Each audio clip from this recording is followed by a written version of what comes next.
El exministro José Serrano seguirá preso en Estados Unidos. Una jueza de la Florida no dio paso a su habeas corpus. Según su defensa, insistirá en el recurso para lograr su libertad y evitar su deportación a Ecuador. Un siniestro de tránsito en la ruta Viva de Quito dejó 3 muertos y 9 heridos. El incendio en un tanquero de gas provocó que esa carretera que une al aeropuerto sea cerrada durante 8 horas. Solo las provincias de Carchi, Imbabura y 2 cantones de Pichincha tendrán el IVA al 8% durante el feriado de noviembre. El gobierno quiere impulsar la reactivación turística en las zonas más afectadas por el paro. Los destinos turísticos se alistan para el feriado. En Santa Elena habrá el Festival del Pan con seguridad reforzada, mientras en Cuenca la Ruta de los Campanarios resaltará el patrimonio cultural de su centro histórico. 3.000 militares y policías han instalado 3 bases temporales en Durán. Desde allí se ejecutan operativos en varios puntos críticos del cantón, con ayuda de 20 drones. Su desafío es bajar los índices delictivos, que ya son más altos que los de todo el 2024. El gobierno abrió la puerta para pagar sueldos de salud, educación y justicia, con préstamos y otros ingresos que no son permanentes. El presidente usará este mecanismo para 2026, como lo hizo en los 2 años previos. El primer encuentro cara a cara en 6 años entre los presidentes Donald Trump y Xi Jinping logró bajar las tensiones políticas y comerciales entre sus países. Estados Unidos bajará los aranceles a los productos chinos y el gigante asiático permitirá la exportación de minerales raros. Liga de Quito está a 30 minutos de disputar su paso a la final de la Copa Libertadores. Llega el partido de vuelta contra Palmeiras con 3 goles de ventaja. ¿Qué tal, amigos? Buenas noches, bienvenidos a esta emisión de Televistazo Estelar. Hoy jueves 30 de octubre. Comenzamos de inmediato con la información. Una jueza de Florida no dio paso al habeas corpus presentado por José Serrano, quien seguirá detenido en la cárcel de Crown, en Miami. Su abogado dice que tiene 14 días para contestar mientras espera la audiencia para su posible deportación a Ecuador. Informa Jacqueline Rodas.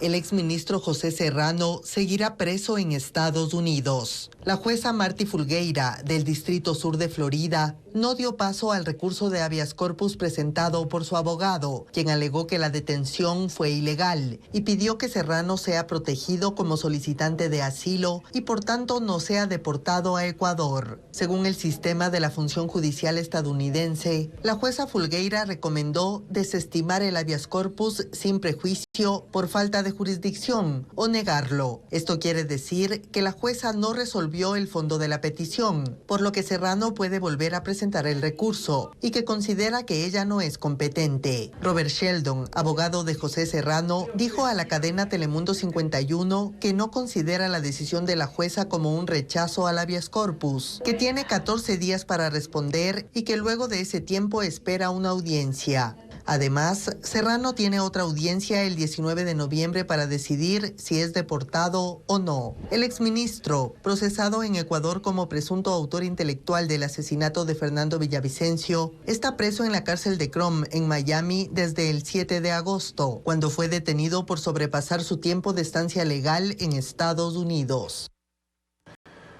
La jueza Padlova Guerra fue separada del tribunal de alzada del caso Magnicidio FB sobre la autoría intelectual del asesinato de Fernando Villavicencio.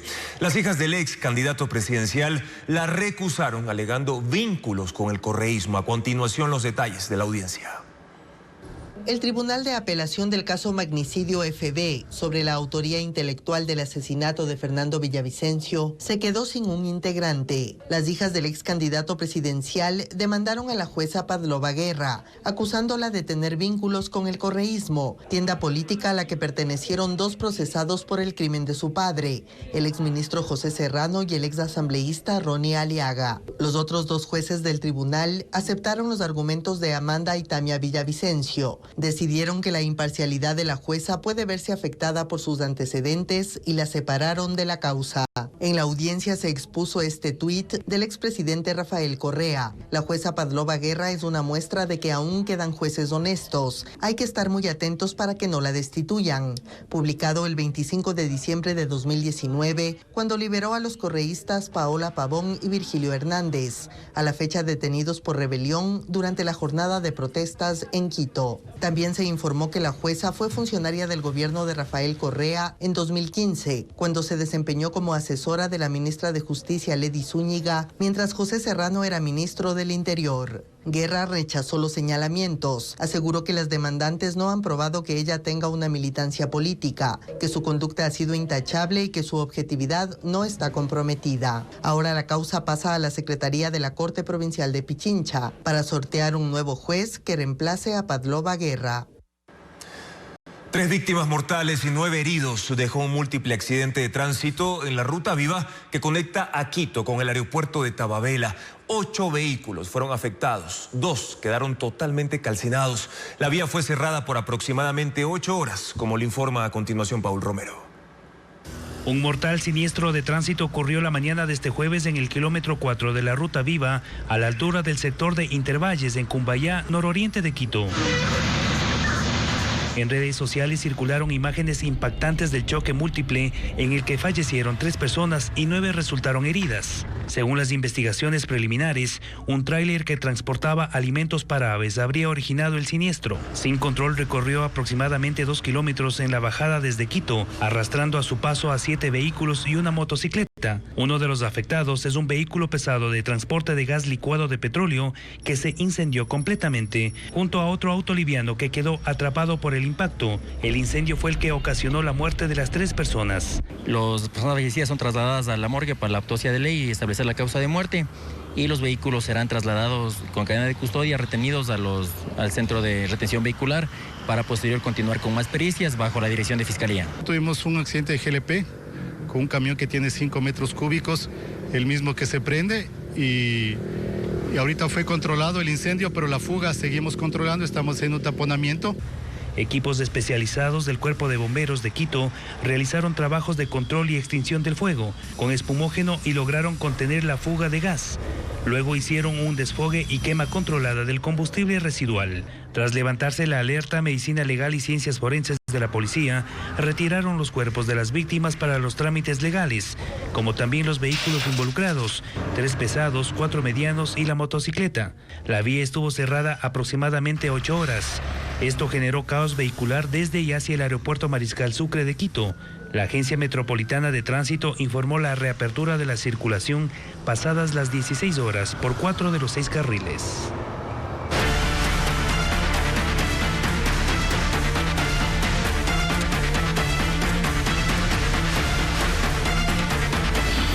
Seguridad. Varios frentes abiertos. Luego de 38 horas de angustia, los 4 técnicos de Comunica EP que fueron secuestrados en Los Ríos regresaron a sus hogares.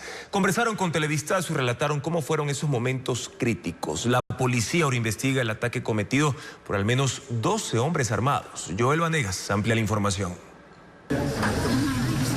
Entre lágrimas, abrazos y alivio, las familias de Raúl Molina, José Guano Luisa, Cristian Torres y Cristian Zambrano se reencontraron este jueves con ellos en las instalaciones de la empresa pública Comunica EP, después de haber sido liberados tras 38 horas de secuestro.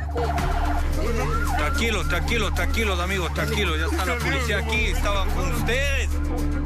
El equipo viajó a Los Ríos para realizar mantenimiento en antenas y sistemas de los medios públicos. El martes, sus integrantes fueron reportados como desaparecidos. Según contaron, ese día, mientras circulaban por la vía Palenque-Mocache, una camioneta les cerró el paso y fueron secuestrados. Empezaron a disparar a lo loco, al aire, y pensamos que nos iban a matar ese rato. Aproximadamente unas 12 personas, todos encapuchados y fuertemente armados. Cuenta que fueron llevados a un campamento clandestino a unos 30 minutos de la vía principal, donde se produjo el secuestro. Incluso ahí habían muestras de otras comidas anteriores, de otras personas que también debieron estar ahí pasando por estas circunstancias. Prácticamente tienen un campamento de entrenamiento allá y pasan disparando. se escuchaban clarito los disparos de cómo entrenaban, gritos así como de que están practicando peleas, sí. Los familiares recibieron la noticia de su liberación a las 9 de la noche del miércoles. Conmovidos, contaron cómo vivieron el momento en que supieron que estaban a salvo. Los que vivimos, los que sentimos que a nadie le pase eso, es doloroso y a la vez, en este caso, volverle a tener a mi hijo es la alegría. Durante las horas más críticas, Leonardo Molina, el mayor del grupo, fue el sostén emocional para sus compañeros. Si hacen una oración, que piensen en su familia, que vamos a salir de esas y bueno, también oraba y rezaba con ellos. La policía confirmó la participación de 12 personas en el secuestro, de las cuales 6 ya fueron identificadas. Un secuestro de oportunidad que buscaron estos delincuentes al ver circulando una camioneta con 4 ocupantes, inmediatamente les interceptan. Los secuestradores, según la policía, forman parte de los choneros. Hasta el momento no hay detenidos. Desde esta semana en Durán se han instalado 3 bases militares temporales y se desarrollan operativos fijos en los 4 accesos a ese cantón. Además, 20 drones que sobrevuelan el área transmitiendo información en tiempo real. En medio de estos controles, ayer se detectó un camión que trasladaba combustible de forma ilícita luego de chocarse en la vía principal. Vanessa Robles con el reporte. 1.200 militares de la Fuerza Aérea Ecuatoriana intervienen desde esta semana, reforzando la labor de cerca de 1.000 policías. Se han instalado 3 bases temporales en la ciudad, en el SECAP, en la estación del ferrocarril y en la feria ganadera, desde donde salen los operativos hacia los sitios más conflictivos del cantón, es decir, Divino Niño, Arbolito, El Recreo y Cerro Las Cabras. Nosotros ya tenemos orientado las horas y los sectores donde confluye este personal que está al margen de la ley. Un escuadrón de 20 drones militares sobrevuela el cantón transmitiendo señal en tiempo real hasta el Centro de Mando de Operaciones Aéreas de la FAE, situado en la base Simón Bolívar al norte de Guayaquil. Cada dron está en capacidad de cubrir un espacio de 20 kilómetros a la redonda. Los 4 accesos a Durán están militarizados. En el peaje Durán-Yaguachi, los operativos militares se concentran en los vehículos que ingresan y salen del cantón. Estos puntos fijos también se extienden al peaje Durán-Boliche y al peaje Durán-Tambo. El 4º ingreso con presencia fija de la fuerza pública está entre el puente de la Unidad Nacional y la avenida Nicolás Lapenti, a la altura del paso peatonal elevado. No obstante, los delincuentes encuentran cómo burlar los controles. Un ejemplo de esto ocurrió el miércoles cuando un camión perdió pista y se chocó con el parterre central por el exceso de peso. Se descubrió que el camión, con placas de Pichincha, transportaba 4.000 galones de combustible. El vehículo permaneció en la avenida Nicolás Lapenti y Sibambe casi 20 horas. El desafío de los militares es demostrar si los nuevos controles ayudarán a bajar los índices de inseguridad en este cantón de más de 300.000 habitantes. Entre enero a octubre del año pasado hubo 420 asesinatos, mientras que este año ya son 460 muertes violentas. En total, son 3.000 militares asignados para la custodia del cantón que operarán en turnos rotativos mientras dure la intervención. Ellos tienen presencia en Durán desde septiembre de 2024. El gobierno podrá pagar sueldos de salud, educación y justicia con préstamos y otros ingresos que no son permanentes. El presidente usará ese mecanismo para 2026 como lo hizo ya en los 2 años previos. En este año, el monto que tiene que financiar es de $1.437 millones, como lo explica Adriana Bermeo. Los gastos de salud, educación y justicia se podrán pagar con préstamos y otros ingresos no permanentes en el 2026. Así lo dispuso el presidente de la República, Daniel Noboa, que este jueves emitió el decreto ejecutivo 199 en el que se justifica lo resuelto con un informe del Ministerio de Economía que reconoce la existencia de un hueco en el presupuesto y por tanto que el monto de los ingresos permanentes es inferior al de las necesidades del gasto. Esta decisión es legal, la Constitución lo permite de forma excepcional, pero no es la primera vez que ocurre. El presidente Noboa financió de la misma forma los gastos permanentes de las proformas presupuestarias del 2024 y 2025. En términos prácticos, los gastos son más que los ingresos y el dinero no alcanza. Por eso, el gobierno usa recursos de venta de petróleo y de préstamos que no son fijos. El riesgo que usted tiene es que la deuda que está tomando no se destina a inversión y por lo tanto a recursos que luego le regresan para poder pagar esa misma deuda. Si usted toma deuda para pagar sueldos, la gran interrogante que debemos hacer los ecuatorianos es ¿cómo pagamos la deuda? Según el presupuesto de este año, los gastos permanentes suman 22.393 millones de dólares y los ingresos permanentes 20.956 millones de dólares. El faltante es de 1.437 millones. Ese es el monto que debe cubrirse con los ingresos variables. En la familia ecuatoriana es cuando le decimos, cuidado, no empieces a pagar la comida de la tienda con tarjeta de crédito. Si vas a pagar la comida, que sea con tu sueldo, no con el préstamo que hagas en la esquina, porque en un momento ese préstamo se te hace que se vuelva insostenible. El presidente Daniel Noboa emitió este decreto un día antes de que termine el plazo para entregar la proforma presupuestaria para el 2026 a la Asamblea Nacional. Seguimos con más información. Richard Gómez, vocal de los asegurados ante el Consejo Directivo del IES, renunció a su cargo a través de una carta. El dirigente permanece fuera del país y es investigado por presunto desfalco a la cuenta del sindicato de la Corporación Nacional de Electricidad. El IES busca los mecanismos para la representación de esa vocalía. Más información con Carla Delgado. El vocal de los asegurados, Richard Gómez, renunció oficialmente al Instituto Ecuatoriano de Seguridad Social. Ya se encontraba ausente del cargo desde el 6 de agosto, cuando solicitó una licencia por motivos de salud, según justificó. En una carta dirigida al presidente del IES, Gómez indicó que su condición médica ha requerido atención y cuidados. El documento, fechado el 28 de octubre, destaca además que la vocalía de los asegurados siempre respaldó y votó junto al Ejecutivo dentro del Consejo Directivo. Salió del país coincidiendo con la denuncia en su contra por un desfalco de $800,000 de las cuentas del sindicato de la Corporación Nacional de Electricidad. Con su renuncia, la representación de los asegurados en el Consejo Directivo del IES queda en el limbo. Es bastante delicado y en términos de la gobernabilidad, de la institucionalidad del IES, es preocupante esta situación y también muestra, como he mencionado en varias ocasiones, esta falta de un manejo técnico en la materia de la seguridad social. Por su parte, el presidente del Consejo Directivo, Edgar Lama, aseguró en una entrevista en Radio Centro que el IES evalúa cómo designar un nuevo vocal de los asegurados. Yo ya he tenido los acercamientos correspondientes con CNE para poder coordinar este proceso de elección, que esperamos que sea tan ejecutivo, calculo alrededor de unos 2 meses. No obstante, Borja advierte que el proceso no será así de sencillo, ya que no existe un procedimiento definido para esta designación. Debería emitir la Asamblea Nacional una norma porque no hay el marco jurídico para realizar esa designación, solamente está previsto el costo operativo.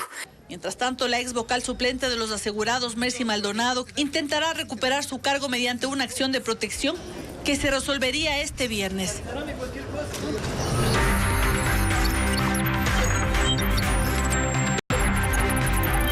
Consulta Popular 2025. Organizaciones políticas y sociales cuestionaron al Consejo Nacional Electoral por la falta de control a la publicidad del gobierno.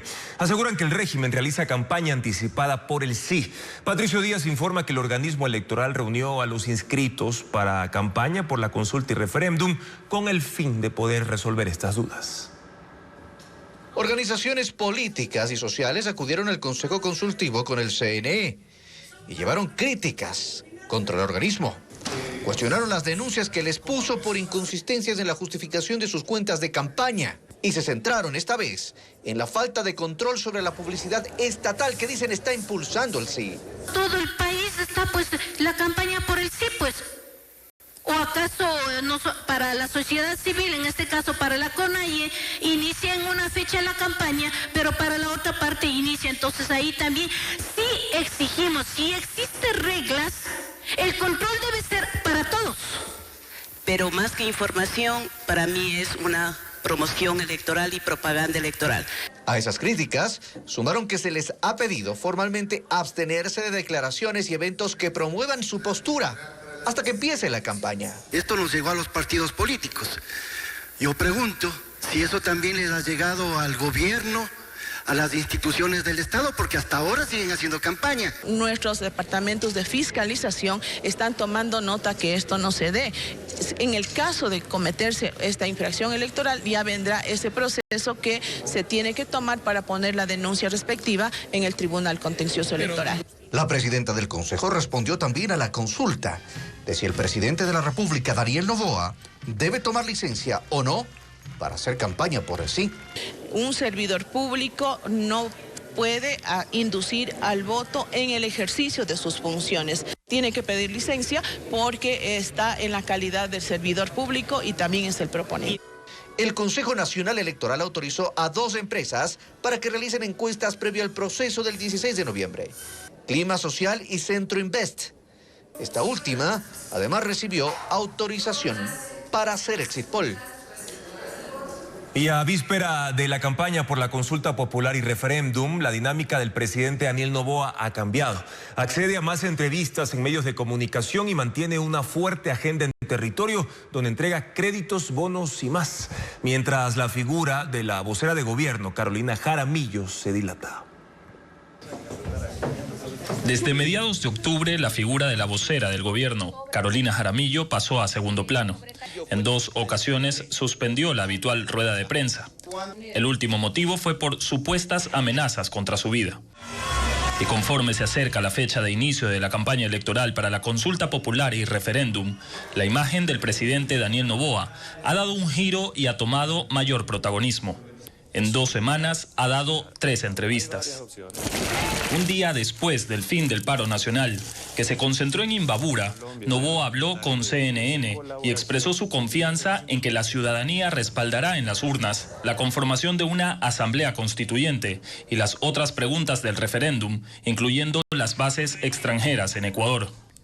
Asimismo, el mandatario ha acudido a radios. La última entrevista fue el 28 de octubre en Guayaquil, en la cual se refirió a figuras del correísmo. Analistas sostienen que más que una estrategia, es una obligación del mandatario salir y promocionar su iniciativa de referéndum y consulta popular, sobre todo luego de superar momentáneamente una crisis como las movilizaciones en la sierra.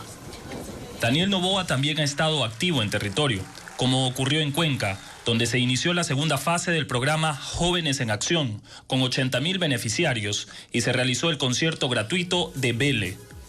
Desde el gobierno se han otorgado nuevos programas de reactivación económica e incentivos como el denominado Firmes con Noboa, enfocado a las zonas afectadas por el paro, que implica la entrega de bonos de $1.000 y la reducción del IVA al 8% durante el feriado, sin contar la decisión de adelantar el pago del 13º sueldo para el sector público y llamar al sector privado a sumarse a dicha iniciativa. Expertos apuntan que en Ecuador no hay una política pública que busque solucionar el problema estructural, y lo que se vive es un Estado y gobierno en el rol de candidato, centralizado en ganar elecciones. El sector turístico de Santa Elena se alista ya para el feriado de noviembre en medio de la preocupación por el incremento de hechos delictivos y violentos en esa provincia. Las autoridades locales, de hecho, ya tienen un plan de seguridad que contempla la presencia de 650 uniformados y la prohibición de las denominadas rodadas del terror. Estefanía Arias con más de este tema. El sector turístico de Santa Elena le apuesta al feriado de noviembre, con el que buscan mejorar sus ingresos, aun cuando el aumento de hechos delictivos en la provincia los tiene preocupados. Las autoridades locales afirman que las estrategias de seguridad están coordinadas para los 4 días de asueto. El alcalde de Salinas, por ejemplo, aseguró que estarán monitoreando las 85 cámaras de vigilancia instaladas en los puntos de mayor afluencia. Tenemos prohibiciones para los carros tuning, nada de ningún tipo de carro que pueda perturbar los niveles acústicos permitidos. Tenemos prohibiciones para los informales.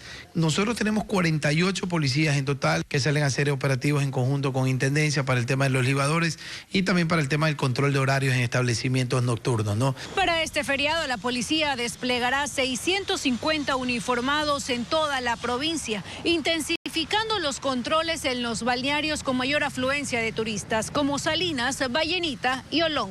estamos cerca de las fiestas también provinciales y tenemos eventos en varias comunas. Estamos con 68 comunas y hay varios eventos que hay que cubrir, entonces vamos a desplegar el personal policial en todas partes. Asimismo, se mantendrá la presencia de militares en las distintas playas, como en Montañita y Salinas. Esta última estará abierta hasta las 6:30 de la tarde. Vale recalcar que acá también en la provincia están prohibidas las rodadas del terror que son conocidas comúnmente a nivel del país. Aun cuando el panorama no es alentador, este sector está listo para recibir a los turistas, con promociones y actividades recreativas, como los 2 festivales del pan que se desarrollarán en el Cantón Salinas el 1 y 2 de noviembre. Un estudio internacional revela que a Ecuador le cuesta aproximadamente 6.200 millones de dólares al año la falta de una burocracia eficiente. Los retrasos en los trámites se concentran en los permisos o autorizaciones, como le explica en el siguiente reportaje Adriana Bermejo. Al país le cuesta alrededor de 6.200 millones de dólares al año la ineficiencia de la burocracia. Así lo reveló Sari Levy, investigadora de la Universidad Internacional de Florida y coautora del estudio Índice de la Burocracia 2025, en el que se analiza la situación de 21 países, 16 de ellos latinoamericanos, y se detalla el tiempo que toma hacer los trámites para abrir una empresa y para mantenerla funcionando. En el caso de Ecuador, los trámites de apertura representan 9 meses de trabajo y los de mantenimiento 2 meses y medio. Permitiendo a la empresa dedicarse para lo que fue creado, que es producir, se generaría en el país un producto equivalente adicional de un 5% y unas exportaciones equivalentes al 13%. Levy explica que si bien la tecnología ha agilizado los trámites generales que en Ecuador tardan en promedio 42 horas, se mantienen las demoras en los que realizan sectores específicos, por ejemplo, permisos agrícolas, ambientales y sanitarios. Añade que lo que se requiere no es eliminarlos, sino hacerlos más ágiles. Alimenta los canales de la corrupción, porque en ese proceso emergen mecanismos y actores que tratan de decir que pueden por otras vías alternas cumplir aceleradamente con los procesos. Y la informalidad luego trae otro tipo de problemas y el principal que yo resalto es la incapacidad de acceder a crédito formal en el sistema financiero y por lo tanto eso luego acaba siendo un gran lastre. Ecuador no es el país en el que más tardan los trámites para abrir una empresa. Ocupa el lugar 11 de 21. Brasil, en el que menos tardan, toma 284 horas. Y Chile, que lidera la lista de burocracia, 5.227 horas.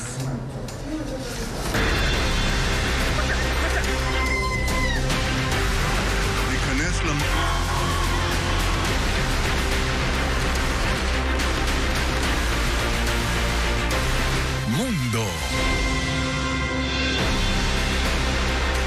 Luego de la operación antidrogas más grande y más sangrienta de Brasil, con 132 muertos, el gobierno federal y la gobernación de Río de Janeiro acordaron crear un órgano conjunto para seguir combatiendo a las bandas de narcotráfico. El estado de Río defiende el operativo contra el que ha habido protestas y denuncias de excesos policiales. Reporta Pedro Jiménez. Ha sido el capítulo más grave de las intervenciones policiales contra las drogas en favelas de Río de Janeiro en un controversial operativo.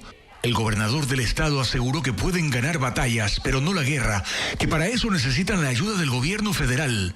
El estado de Río de Janeiro y el Ministerio de Justicia han creado la Oficina de Emergencia de Enfrentamiento al Crimen Organizado y han puesto a disposición peritos criminales, médicos forenses, expertos en balística, aunque el gobernador presiona además para el envío de fuerzas militares, algo que no está decidido por parte del gobierno de Lula da Silva.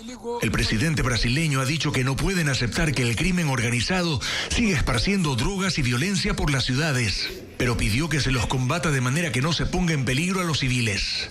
Residentes de las favelas donde se ejecutó el operativo en el que murieron más de 130 personas protestaron hoy frente al edificio del Palacio Guanabara, sede del gobierno de Río de Janeiro. Condenaron la muerte de civiles inocentes y ahora el Supremo Tribunal Federal ha llamado a una audiencia para el 3 de noviembre al gobernador de Río, Claudio Castro, para que explique los procedimientos que se usaron. Desde ya el gobernador defiende el operativo, señalando que se dio luego de más de un año de investigaciones y una planificación de 2 meses, que la idea era ejecutar al menos 100 órdenes de detención, pero que tuvieron que reaccionar cuando los miembros de la organización criminal Comando Vermelo respondieron con drones, bombas y disparos de armamento pesado. Llegaron a sugerir que los habitantes de las favelas desvistieron luego a los muertos, quitándoles los trajes de camuflaje para ponerlos en la calle y hacerlos pasar por gente común. Producto de los enfrentamientos murieron también 4 agentes. Escenas que quedaron grabadas por las cámaras corporales de los uniformes de los policías. La ONU alerta sobre una masacre en África. Más de 2.000 personas han sido asesinadas en las últimas 48 horas en Sudán por un grupo paramilitar que lucha por el control del país. Entre las víctimas hay más de 400 pacientes de un hospital. Sudán está sumido en una guerra civil de 2023 que ha desatado la mayor catástrofe humanitaria de la actualidad. Las fuerzas de apoyo rápido, un grupo rebelde de Sudán respaldado por Emiratos Árabes, tomaron el control de la ciudad de Al-Fasher, desatando caos. Incendiaron viviendas y vehículos y asesinaron a más de 2.000 personas, entre ellas pacientes, familiares y personal de salud de un hospital. Quienes lograron escapar consiguieron refugio a 60 kilómetros del lugar, aunque muchos fueron atacados en el camino. Un bombazo mató a mi hija, hirió a mi otra hija en el ojo y paralizó a mi hijo. También me alcanzaron los proyectiles y tengo el cuerpo lleno de heridas, dice esta mujer. Sudán es un país africano que está en guerra civil desde 2023, cuando un general se rebeló contra el gobierno y comenzó una lucha por el poder. Los rebeldes han sido acusados de asesinatos masivos, violaciones y de apoderarse de las minas de oro. El conflicto ha desatado la peor catástrofe humanitaria de la actualidad, con más de 200.000 fallecidos y 14 millones de desplazados. Estados Unidos refuerza su operativo antinarcóticos en Sudamérica. Los ataques contra lanchas que supuestamente transportan drogas ya dejan más de 60 fallecidos en el Caribe y el Pacífico. La administración Trump sostiene que representan una amenaza para la seguridad de su nación, pero ¿cuánta droga se moviliza por esa zona hacia su territorio? Merly González con la respuesta. La explosión de embarcaciones se ha vuelto un contenido común en las redes del Departamento de Guerra de Estados Unidos desde septiembre, cuando el país inició su operación antinarcóticos en Sudamérica. Según la administración Trump, los ataques han dejado 61 fallecidos y 12 supuestas narcolanchas destruidas. El mensaje es claro, son una amenaza y los eliminaremos, señalando como uno de los responsables al régimen de Nicolás Maduro por el envío de grandes cantidades de cocaína hacia Estados Unidos. Pero datos de su propia Agencia para el Control de Drogas lo contradicen. Según la DEA, por Venezuela transita menos del 8% de la droga que se produce en Sudamérica. 18% pasa por el Caribe Oeste, por la costa colombiana, y la mayor cantidad, el 74%, es trasladada por el Pacífico. Sin embargo, destaca que solo el 1% llega de forma directa hacia Estados Unidos. La mayoría se queda en puertos de Centroamérica y México. Expertos de la Oficina de Naciones Unidas contra la Droga y el Delito agregan que por ninguna de esas rutas transita el fentanilo, el opioide sintético responsable de una epidemia de sobredosis en Estados Unidos que provocó 50.000 muertes el año pasado. Esa droga se produce en territorio mexicano y llega a través de la frontera. Estados Unidos y China bajan sus tensiones diplomáticas y comerciales con un encuentro cara a cara entre Donald Trump y Xi Jinping al margen de la cumbre Asia-Pacífico en Corea del Sur. Han logrado algunos acuerdos y esperan trabajar juntos para poner fin a la guerra en Ucrania. La esperada reunión entre los líderes de las dos mayores potencias mundiales tuvo lugar hoy en la ciudad de Busan, en Corea del Sur. Es la primera vez en 6 años que se realiza un encuentro cara a cara entre el presidente Donald Trump y el mandatario Xi Jinping, esta vez con el objetivo de resolver sus disputas comerciales. Creo que ya hemos acordado muchos puntos y acordaremos algunos más ahora mismo, dijo Trump, quien calificó a Xi Jinping como un gran líder. El mandatario chino aseguró que su país mantiene relaciones estables con sus socios de Occidente. Debido a nuestras diferentes circunstancias, no siempre coincidimos. Ante las adversidades y los desafíos, debemos mantener el rumbo correcto y garantizar el avance firme de las relaciones bilaterales. La reunión, que duró menos de 2 horas, concluyó sin una declaración conjunta. Los presidentes se retiraron y en el avión presidencial, Trump aseguró que llegaron a un acuerdo comercial en casi todo y que China se comprometió a comprar cantidades masivas de soya y otros productos agrícolas. Trump decidió quitar un 10% del castigo arancelario por el tráfico de fentanilo desde China, con lo que los impuestos a las exportaciones chinas a Estados Unidos baja de 57 a 47%, a cambio de que Beijing garantice la exportación de tierras raras, que son esenciales para la fabricación de productos de alta tecnología, desde iPhones hasta vehículos eléctricos. Sobre la guerra en Ucrania, Trump dijo que el tema se planteó de forma contundente al presidente chino y que trabajarán juntos para ver si pueden conseguir algo. El segundo Festival Internacional de Teatro concluye esta semana en el Espacio Cultural Casa Toledo de Quito con la obra Secretos de Verano. La producción teatral entre Estados Unidos y Ecuador se inspira en el universo del dramaturgo Tennessee Williams. Diana León con la agenda cultural a continuación. De que nos conocemos de antes. En la obra Secretos de Verano, una mujer manabita que emigró a los Estados Unidos regresa a su tierra natal en busca de respuestas sobre la misteriosa muerte de su hijo.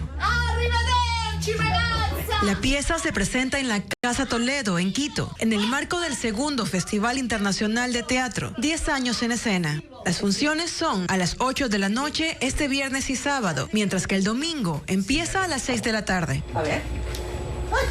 Perfecta. ¿Cómo es?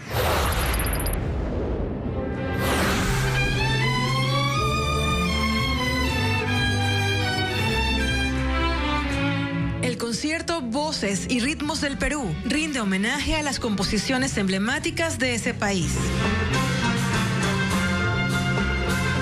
La Orquesta Sinfónica de Guayaquil interpretará El Cóndor Pasa, La Flor de la Canela, Cuando llora mi guitarra, entre otros temas. El concierto gratuito se realizará el viernes 31 de octubre a las 7 de la noche en el Teatro Centro Cívico de Guayaquil.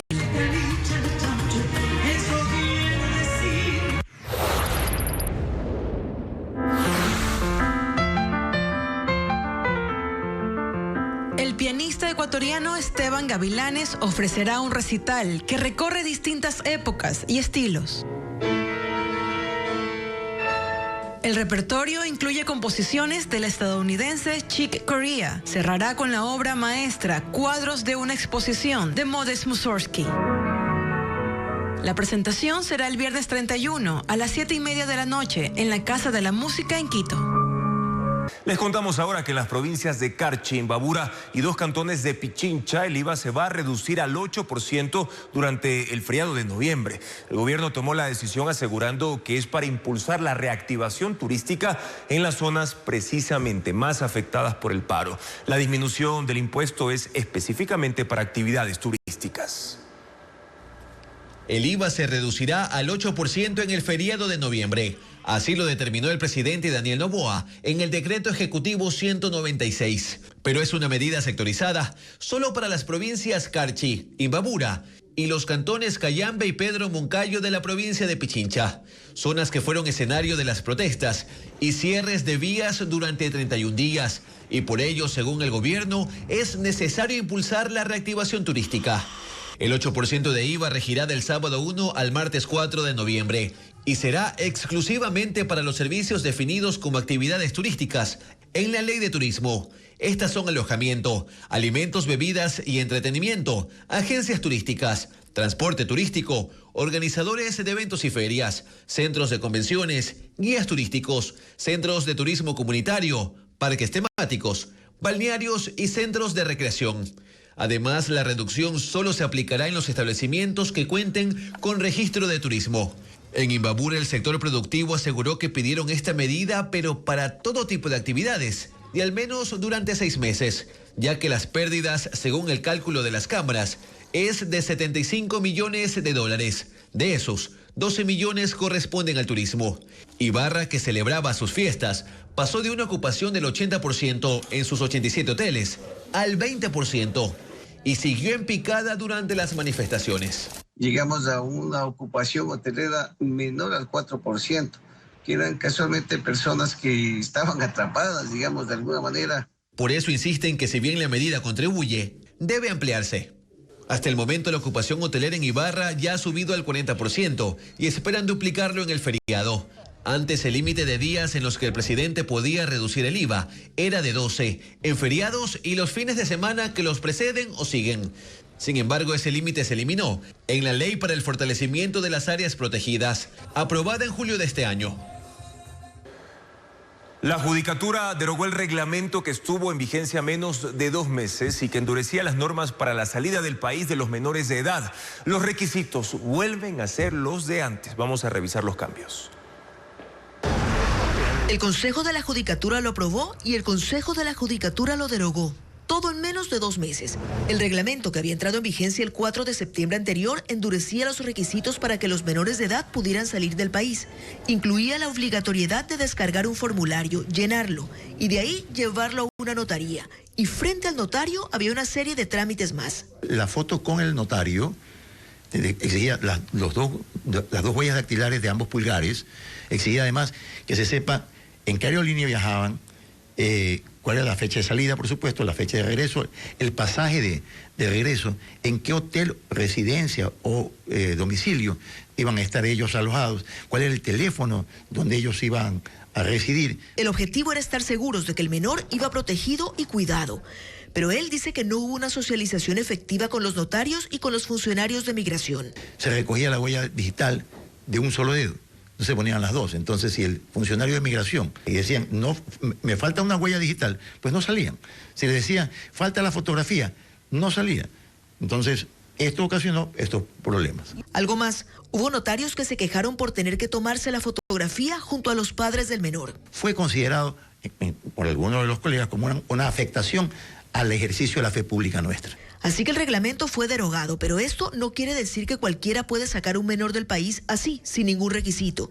Simplemente ahora se ha vuelto al sistema anterior, que obliga igual a pasar por una notaría. Si el menor viaja sin sus padres, pues los padres deben autorizar la salida ante un notario. Y si viaja con uno solo, con el papá o con la mamá, el progenitor que se queda, el que no viaja, es el que debe autorizar. El múltiple accidente ocurrido en la Ruta Viva y un fuerte aguacero que cayó la tarde de este jueves en Quito generaron el colapso del tránsito en la capital. Algunas vías principales de la ciudad se inundaron y las alcantarillas se taponaron por la acumulación de agua. Paul Romero con las imágenes de lo que sucedió. El tránsito colapsó en Quito por el múltiple accidente en la Ruta Viva y la intensa lluvia que cayó la tarde de este jueves con descargas eléctricas y granizo, especialmente en el centro sur de la ciudad.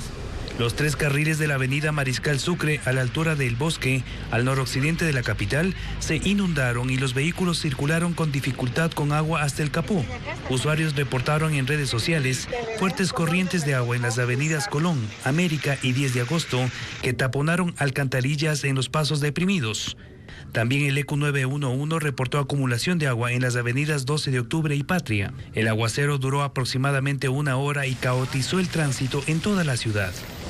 En la avenida Simón Bolívar, una de las principales arterias viales de conexión de la capital, el tráfico fue más pesado y se formaron extensas filas de vehículos en todos los carriles de circulación. La situación se agravó porque esa vía conecta con la Ruta Viva, que permaneció cerrada la mayor parte del día por el siniestro.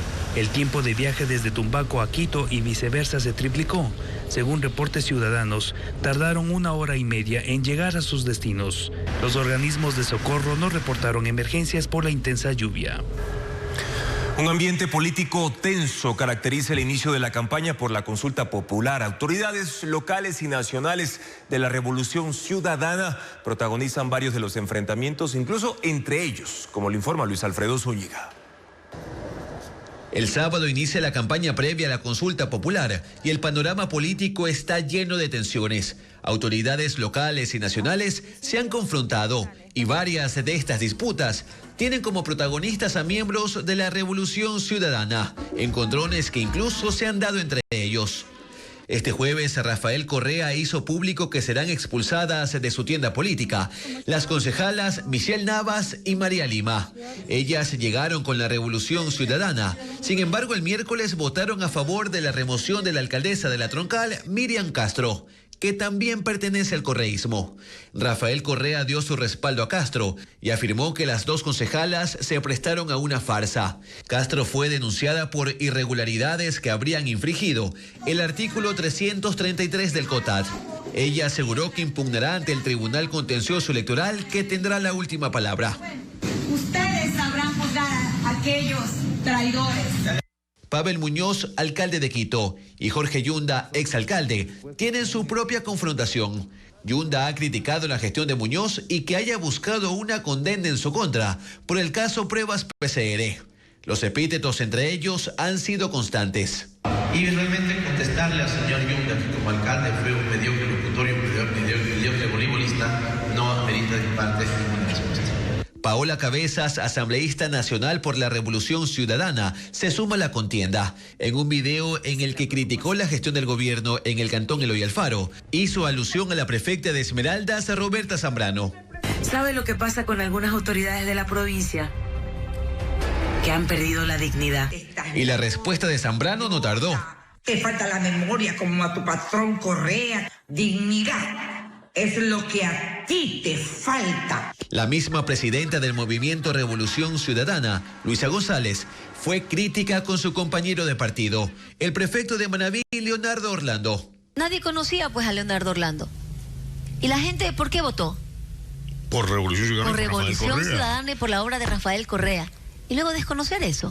Declaraciones que coinciden con la versión que días atrás circuló sobre la intención de González de postularse en las elecciones seccionales de 2027 a la prefectura de Manabí, algo que por ahora González no ha confirmado.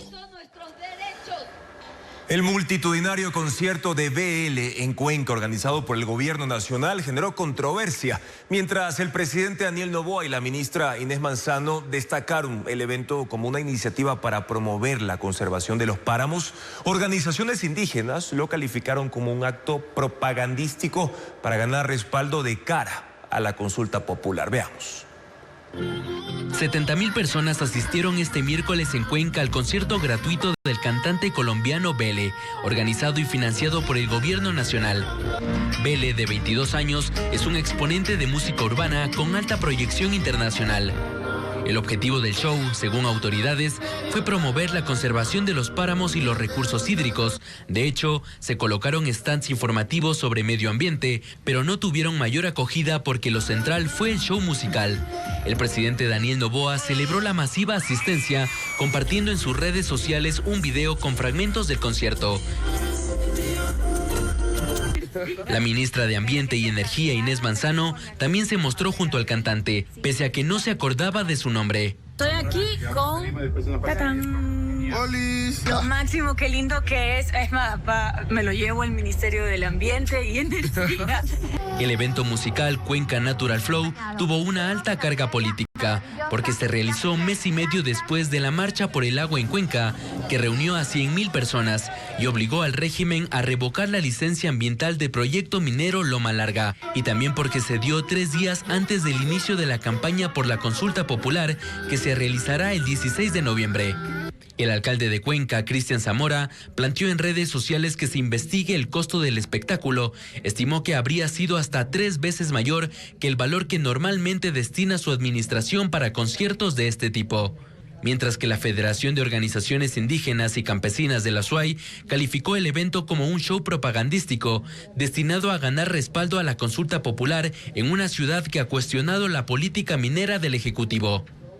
Y reportó que tras el concierto aparecieron letreros con la frase "prohibido el ingreso" en Quimsacocha, advirtiendo que el gobierno limite el paso a territorios ancestrales.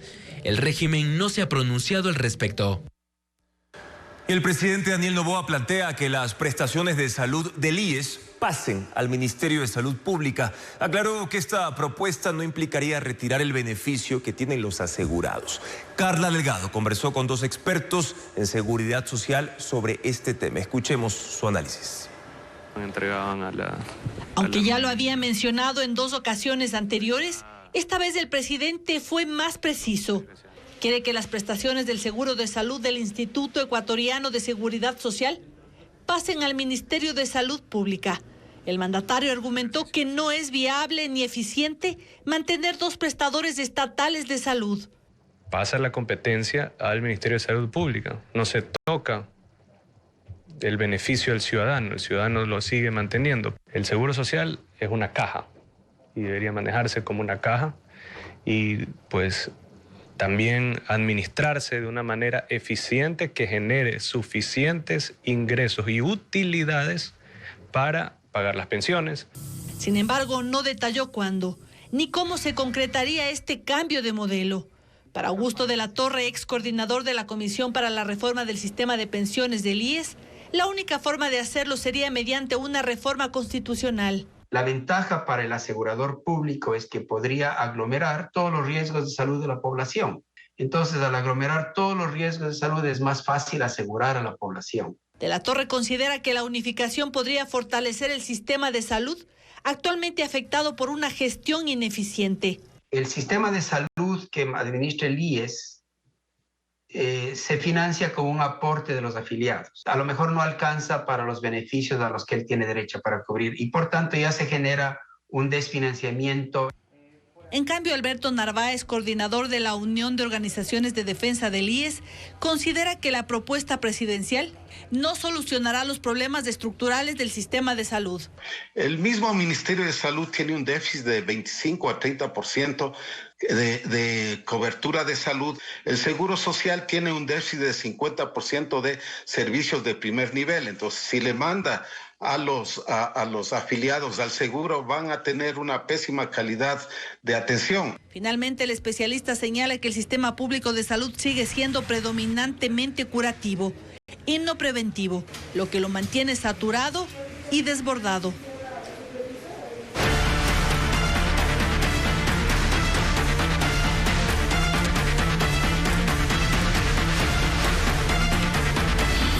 Seguridad. Varios frentes abiertos.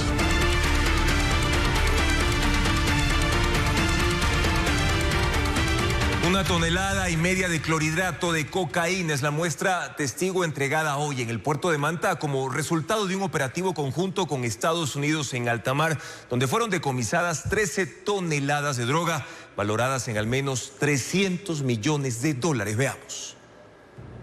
La captura se produjo tras detectar 9 movimientos sospechosos de embarcaciones tipo lancha rápida al noroeste de Galápagos con rumbo a Centroamérica. Tras el aviso de las autoridades ecuatorianas, la Guardia Costera de Estados Unidos interceptó en aguas internacionales 13 toneladas de clorhidrato de cocaína. De todo ese cargamento, 1,5 toneladas fue entregada a Ecuador como muestra testigo durante un acto realizado en el puerto de Manta, en Manabí. La afectación a estas economías criminales asciende en el mercado aproximadamente a $300 millones. Junto a la droga hallaron teléfonos, boyas de rastreo satelital y equipo de navegación, además de los hombres a cargo del traslado. Tenemos al momento 18 personas que han sido aprehendidas. 5 de ellas faltan ser vinculadas y que el señor juez ha dictaminado que sean presentados para que rindan su versión. 14 de ellos cuentan con documentación marítima, es decir, han sacado sus carnets de pescadores. En lo que va del año, la cooperación entre Ecuador y Estados Unidos ha permitido la incautación de más de 40 toneladas de droga. Sin embargo, en estas operaciones el país norteamericano entrega solo una fracción del total como evidencia formal. El resto lo mantiene Estados Unidos para obviamente sus procedimientos allá. El vocero de la guardacosta estadounidense destacó mediante un intérprete la coordinación con Ecuador. Este compromiso no es nuevo. La última vez que el Cutter James se desplegó en esta región, logramos incautar más de 22 toneladas de contrabando. Los detenidos, que son originarios de Manabí, Guayas y Santa Elena, quedarán bajo custodia de las autoridades ecuatorianas. 2 bomberos de Machala fueron asesinados a tiros por 4 sujetos que se movilizaban en motocicletas en pleno centro de la capital orense. Una mujer que pasaba por el lugar resultó herida y permanece en estado crítico. Con 13 disparos fueron asesinados 2 miembros del cuerpo de bomberos de Machala mientras permanecían dentro de un vehículo particular estacionado frente a una entidad financiera en el centro de la ciudad. El ataque ocurrió al mediodía de este jueves. Las víctimas iban acompañadas de otro bombero y una mujer quienes resultaron ilesos. En ese momento que está estacionado el vehículo viene una motocicleta y les propina varios disparos. Una mujer que caminaba por el sector también fue alcanzada por una de las balas. Se encuentra hospitalizada en estado crítico. Los fallecidos fueron identificados como Jorge Granda Takuri, conocido como Calulo Jr. Ingresó en 2025 al cuerpo de bomberos como conductor. Según la policía, registraba antecedentes por delincuencia organizada.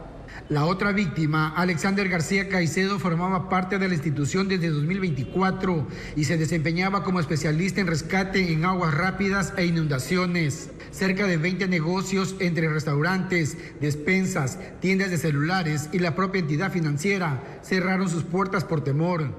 El tránsito vehicular fue suspendido por más de 2 horas mientras agentes de criminalística realizaban el levantamiento de los cuerpos. Las Fuerzas Armadas presentaron en San Cristóbal, en Galápagos, el armamento decomisado durante una operación en alta mar con el apoyo de agencias nacionales e internacionales. La operación se produjo aproximadamente a 250 millas náuticas al suroeste de Galápagos. Hallaron 8 bultos que contenían armas de fuego flotando en el mar. También de 2 embarcaciones que llevaban cerca de 3.000 galones de combustible de forma ilícita.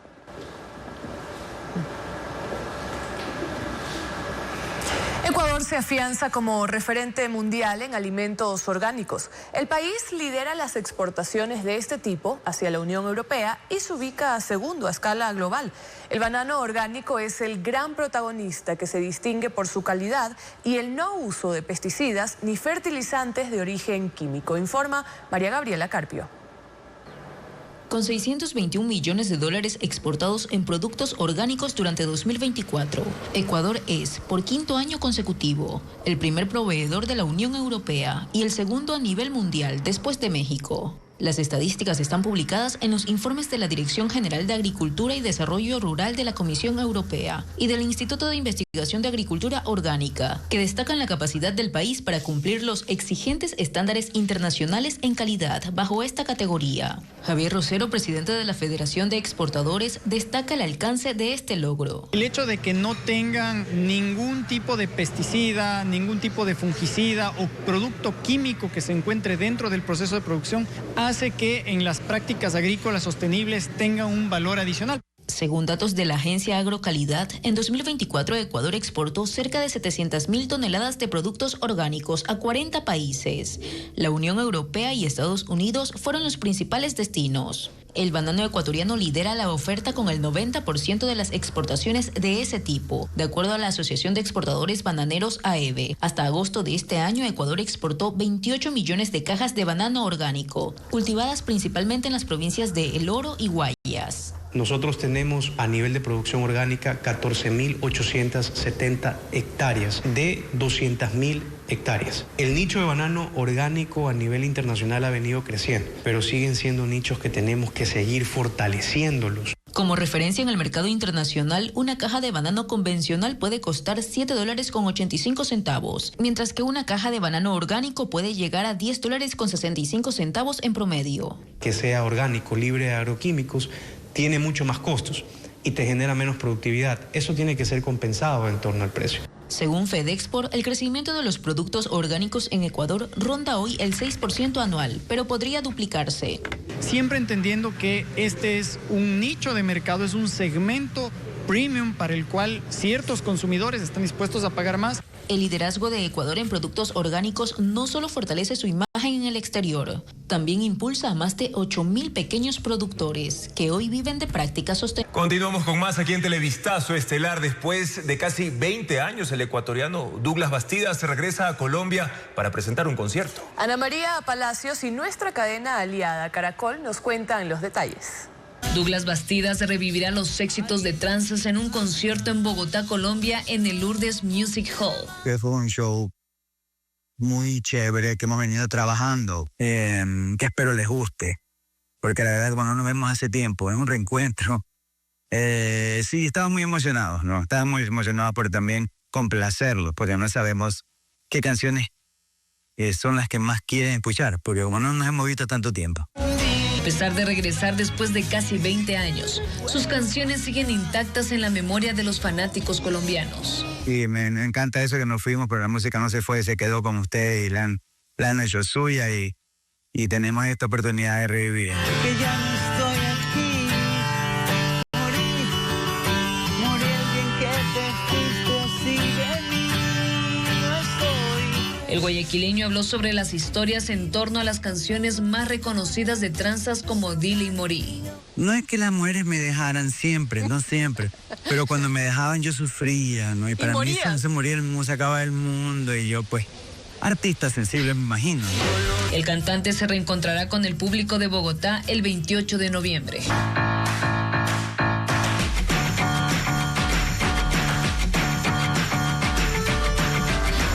Feriado, un merecido descanso. El Día de Difuntos en Ecuador y el Día de Muertos en México, aunque tienen marcadas diferencias en algunas de sus expresiones culturales, también tienen semejanzas. Ambas fusionan tradiciones prehispánicas con influencia europea como el catolicismo. Se suman aquellas adoptadas con el tiempo. Luis Alfredo Zúñiga con más de estas comparaciones simbólicas. El Día de los Difuntos en Ecuador o el Día de Muertos en México comparten fecha y la intención es la misma: honrar a los fallecidos, aunque cada país lo hace a su manera. En Ecuador es un momento de recuerdo y conmemoración, mientras en México es más festivo. Ellos celebran la creencia de un retorno momentáneo de aquellos que se han ido. Así lo aseguran investigadores consultados por Televistazo, pero también hablan de similitudes. Para ambos países, la llegada de los españoles en el siglo XVI fue decisiva. Se definió el 2 de noviembre como fecha, como lo hace la Iglesia Católica, pese a que la conmemoración ya se hacía con sus propias costumbres en Ecuador durante milenios. Este es el primer cementerio para el año 6600 a.C. Cuando llegamos al periodo formativo que abarca desde el año 4200, muchos eran enterrados en fosas individuales y hasta llegar a la cultura chorrera se mantiene este patrón de entierros. México pasó por un proceso similar. Los vestigios arqueológicos más antiguos hasta ahora son de los 10.000 años antes de Cristo. La muerte era un personaje muy cercano. Se conmemoraba no necesariamente un día específico, sino varias veces en el año. En ambos países las tradiciones prehispánicas no desaparecieron, se transformaron. En Ecuador, la guagua de pan tiene origen andino, era salada y hecha de trigo, pero por la influencia europea se fue transformando en un pan dulce, con relleno y decorado. Mientras el pan de muerto mexicano empezó como un pan seco, a base de amaranto o maíz, pero también pasó a ser un bollo dulce, de forma redonda y huesos de azúcar. Ambos nacieron como un ritual para honrar a los difuntos. En la simbiosis, pues, de lo prehispánico con lo europeo. Y en Ecuador se suma la colada morada. Forma parte del luto para venerar o generar y recordar a esa gente. En México está el altar de muertos, el corazón de la celebración, donde se colocan las fotos de los difuntos para honrarlos y según la creencia sirve para liberar su alma. Se incluyen velas, papel picado y más elementos, como los platos favoritos del difunto. En zonas rurales de Santa Elena, en Ecuador, lo que se hace es la mesa de muertos. Es lo que le gustaba a quienes partieron. No es cuestión de alegrar al visitante de afuera, sino de recordar las cosas de nuestra gente. También hay costumbres que se han adoptado con el tiempo. La Catrina en México es contemporánea, pintada por primera vez a inicios del siglo XX, solo como una calavera con sombrero francés, llamada calavera garbancera, en crítica a quienes renegaban de su herencia indígena. Y fue en 1947 cuando el pintor Diego Rivera la rememoró en un mural y la denominó Catrina. La dibuja cogida de la mano de él. Catrina quería decir elegante. Tanto en Ecuador como en México se visitan los cementerios, pero con ritos distintos. Además, en ambos países, las expresiones culturales varían según la región o ciudad, pero mantienen el mismo deseo de rememorar a aquellos seres queridos que que partieron. Y ahora hablemos de Cuenca, que atesora un patrimonio que no solo se mira, también se escucha. En su casco histórico, 19 iglesias alzan sus campanarios como guardianes del tiempo. Anuncian misas, celebran fiestas y no solo eso, también acompañan los silencios. Y cada toque de sus campanadas revela una parte de la historia de la ciudad, una memoria de bronce que aún resuena entre las calles empedradas. Apenas amanece y el centro histórico de Cuenca despierta con el repique de sus campanas. Aquí resuenan 60 campanas de bronce distribuidas en 19 iglesias que han marcado la historia de la ciudad. Su antigüedad varía entre 400 y 70 años. Cuenca es un relicario de patrimonio cultural y sus campanas en las diversas iglesias son un ejemplo paradigmático de aquello. Entre las más antiguas destaca la Santa Ana, fundida en 1682 en la Catedral Vieja, y la San Ignacio de 1711, que ya no conserva el péndulo interior que hacía sonar su bronce. A pocos metros, en la misma calle, la iglesia del Carmen de la Asunción tiene 5 campanas de distintos tamaños que anuncian los oficios religiosos. Las más grandes tienen 7 décadas y su repique, entonado por las propias religiosas carmelitas, se escucha cada mañana a las 6, cuando llaman al rezo del Ángelus. La fundición de las campanas depende mucho para provocar una nota musical. El tamaño es también determinante. En San Francisco, una campana de unos 400 años conserva su fuerza, aunque el paso del tiempo borró su inscripción original. Pero es en la Santo Domingo donde está la más grande de todas, la llamada Ronca Moreno, de 2 metros de alto por 2,20 de diámetro, fabricada en 1918 en Cuenca. Una fisura en su borde le da ese tono grave y ronco que la hace inconfundible. Las campanas han sido a través de la historia elementos para comunicarnos. Han sido los medios de comunicación tradicional que hemos tenido. De las 60 campanas del centro histórico, 20 llegaron desde Europa. Las 3 que se proyectaban para la Catedral de la Inmaculada fueron importadas desde Alemania en 1977 como un obsequio de la diócesis de Múnich, pero su peso impidió colocarlas en las torres inconclusas. Hoy se exhiben en el Museo de la Catedral Vieja. Son un símbolo sonoro de Cuenca, testigos de su historia, su fe y sus amaneceres. Gracias, amigos, por su sintonía. Mañana en Contacto Directo estará Norman Bock, consultor de proyectos hoteleros, para analizar la calidad del turismo en Ecuador. Además, Jorge Gallardo, exministro de Economía y Finanzas, con su libro La Verdad sobre la Deuda Externa, con quien hablaremos de cómo se proyecta la realidad del país frente al endeudamiento público. Amigos, sigan las noticias a toda hora en ecuavisa.com. Información verificada con el sello de Televista.